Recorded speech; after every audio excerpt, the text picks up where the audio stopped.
でした。その中の私が一番ではないけど、まあマリーナシーの中で3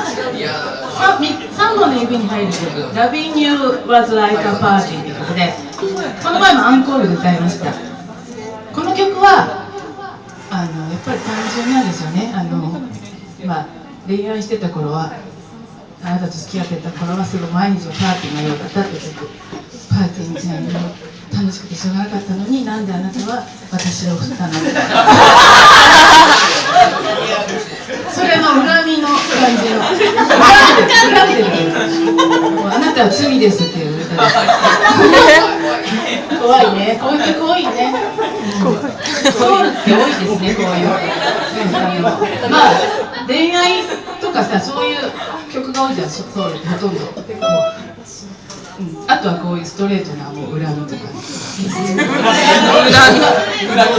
日本語にするとでもすっごいいい曲が大好きなんですので聴いてください。ちゃんと歌える方は初めて今日歌うので、はい、じゃあやりましょうかね。よろしくお願いします。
Try to